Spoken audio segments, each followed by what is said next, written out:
విశ్వవిఖ్యాత నట సార్వభౌమ స్వర్గీయ నందమూరి తారక రామారావు గురించి తెలియని వారుండరు. అన్నగారి సినీ జీవితం, రాజకీయ చరిత్ర గురించి ప్రతి ఒక్కరికి ఎంతో కొంత తెలిసే ఉంటుంది. తెలుగు ఇండస్ట్రీకి, తెలుగు ప్రజలకు ఒక ఇమేజ్ తీసుకువచ్చిన వారిలో ఎన్టీఆర్ కూడా ఒకరు. ప్రొఫెషనల్ అండ్ పొలిటికల్గా ఎంత పేరు ప్రఖ్యాతలు తెచ్చుకున్నారో, పర్సనల్ లైఫ్ వల్ల అంతే అపఖ్యాతిని మూటగట్టుకున్నారు.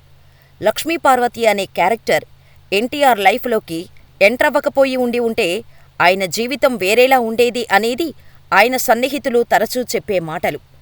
అసలు ఎన్టీఆర్ లక్ష్మీపార్వతిని పెళ్లి చేసుకోవాల్సిన అవసరం ఎందుకు వచ్చింది? నందమూరి ఫ్యామిలీ మెంబర్సే లక్ష్మీపార్వతికి అపార్షన్ చేయించారు. ఎన్టీఆర్పై చెప్పులు వేయించి అవమానించిన వారి వెనుక ఉన్నది ఎవరు? రౌడీ రాజకీయానికి తెరలేపింది ఎన్టీఆరేనా? వంటి ఇంట్రెస్టింగ్ ఫ్యాక్ట్స్ ఈ వీడియోలో మనం తెలుసుకుందాం. 1993 సంవత్సరాన్ని నందమూరి ఫ్యామిలీ కానీ, సీనియర్ ఎన్టీఆర్ అభిమానులు కానీ మరచిపోలేని సంవత్సరం. లక్ష్మీపార్వతిని ఎన్టీఆర్ తిరుపతిలో పెళ్లి చేసుకున్న సంవత్సరం అది.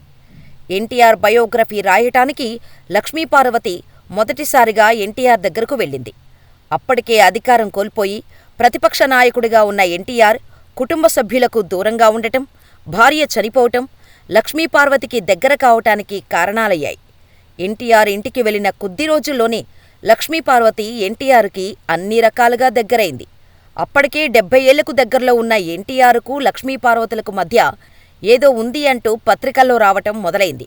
అందరి అనుమానాలను నిజం చేస్తూ తిరుపతిలో వెంకన్నస్వామివారి సన్నిధిలో లక్ష్మీపార్వతిని రెండో పెళ్లి చేసుకొని వచ్చారు ఎన్టీఆర్. దీంతో ఆయన కుటుంబ సభ్యులు గాని, పార్టీ సభ్యులు కానీ ఈ విషయాన్ని జీర్ణించుకోలేకపోయారు. సొంత పార్టీ నాయకులే ఆయనపై విమర్శలు గుప్పించటం మొదలుపెట్టారు. కాని అవేమీ పట్టించుకోకుండా ఉండాలని అనుకున్నా చివరికి ప్రతిపక్షాలు సొంత పార్టీలోని ఒత్తిడి కారణంగా ప్రధాన ప్రతిపక్ష హోదాకి రాజీనామా చేసి తన స్థానంలో చంద్రబాబును కూర్చోబెట్టారు. ఎన్టీఆర్ భార్య బసవతారకం మరణానంతరం లక్ష్మీపార్వతి రాకతో టీడీపీలో కీలక పరిణామాలు చోటు చేసుకున్నాయి. ఆమె అజమాయిషీ చేయటం చంద్రబాబు నుంచి పార్టీలో ఉన్న ఎవరికీ నచ్చలేదు. పార్టీలో ఈ చీలికలు, అసంతృప్తుల కారణంగా 1989లో వచ్చిన ఎన్నికల్లో టీడీపీ ఓడిపోయింది. ఈ దెబ్బతో ఎన్టీఆర్ ప్రతిపక్ష నాయకుడికే పరిమితమయ్యారు. ఈ క్రమంలోనే కాంగ్రెస్ నాయకులు అసెంబ్లీలో ఎన్టీఆర్ను అవమానించడంతో మళ్లీ సీఎం అయ్యాకే అసెంబ్లీలో అడుగుపెడతానని శపథం చేశారు. లక్ష్మీపార్వతిని ఎన్టీఆర్ చట్టబద్ధంగా పెళ్లి చేసుకోవటంతో సమస్య మరింత ముదిరింది. ఈ క్రమంలోనే లక్ష్మీపార్వతి ప్రెగ్నెంట్ అయింది. కానీ 4వ నెల వచ్చేసరికి అబార్షన్ అయిపోయింది. అయితే తనంటే ఇష్టం లేని ఎన్టీఆర్ కుటుంబ సభ్యులే అబార్షన్ అయ్యేలా తన ఆహారంలో ఏదో కలిపారంటూ లక్ష్మీపార్వతి ఆరోపణలు చేసింది.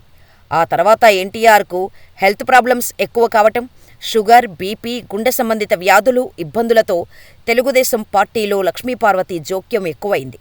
అలా 1994 ఎన్నికల్లో ఎమ్మెల్యే అభ్యర్థుల ఖరారు విషయంలో లక్ష్మీపార్వతి కలగజేసుకోవటం చంద్రబాబుకు అస్సలు నచ్చలేదు.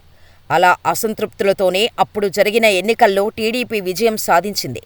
లక్ష్మీపార్వతి ఉంటే తన రాజకీయ జీవితానికి ముప్పు కావచ్చునన్న కారణంతో ఆమెను పార్టీ నుంచి శాశ్వతంగా తొలగించాలని అనుకున్నాడు చంద్రబాబు. అప్పటి 160 మంది టీడీపీ ఎమ్మెల్యేలను తీసుకుని వైస్రాయ్ హోటల్లో బస చేశాడు. తాను ముఖ్యమంత్రి కావటానికి కావాల్సిన మద్దతు ఉందని గవర్నర్కు లేఖ పంపించాడు చంద్రబాబు. ఈ విషయం తెలుసుకున్న ఎన్టీఆర్ వైస్రాయ్ హోటల్ వద్దకు వెళ్లి చంద్రబాబును తిట్టాడు. దీంతో చంద్రబాబు వెనుక ఉన్న టీడీపీ ఎమ్మెల్యేలు ఎన్టీఆర్పై చెప్పులతో దాడి చేయించాడు. అలా 160 మంది ఎమ్మెల్యేలు 1995 సెప్టెంబర్ 1న ఆంధ్రప్రదేశ్కు 13వ ముఖ్యమంత్రిగా ప్రమాణస్వీకారం చేశారు చంద్రబాబు. ఈ అవమానం తట్టుకోలేకే ఎన్టీఆర్ 1996 జనవరి 18న చనిపోయారు. చంద్రబాబు వెన్నుపోటుతోనే ఎన్టీఆర్ చనిపోయారనే నింద ఇప్పటికీ చంద్రబాబుపై ఉంది. ఎన్టీఆర్ చనిపోయిన తర్వాత కూడా ఆయన చుట్టూ ఉన్న వివాదాలు పూర్తిగా తొలగిపోలేదు.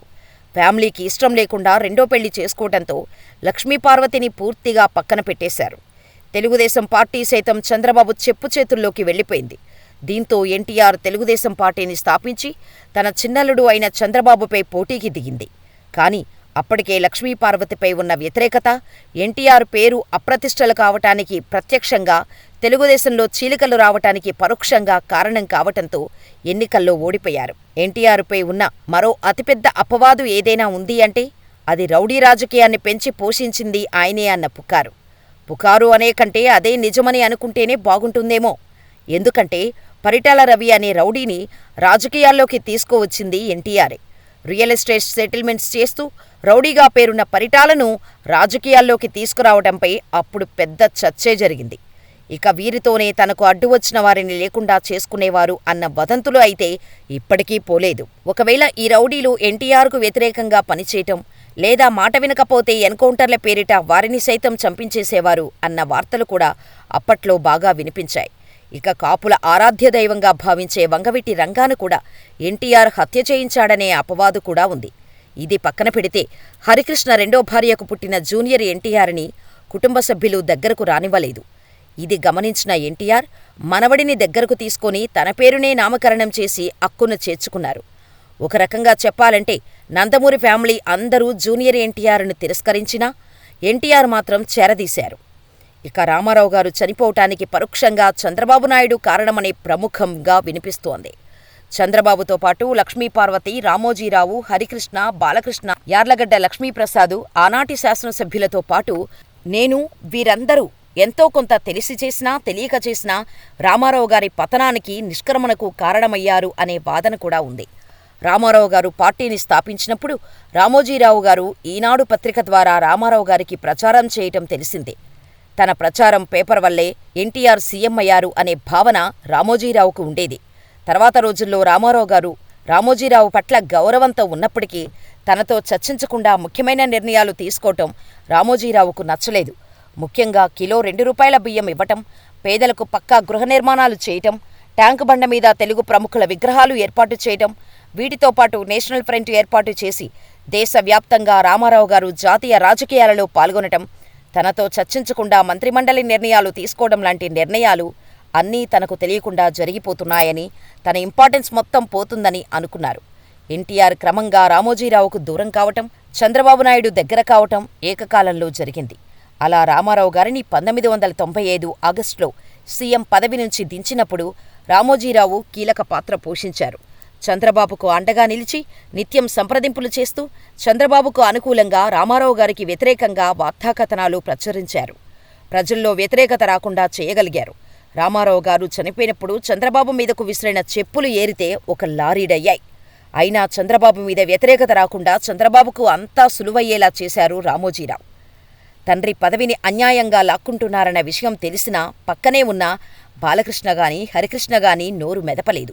కారణం లక్ష్మీపార్వతిని స్టెప్ మదర్గా అంగీకరించలేకపోవటమే.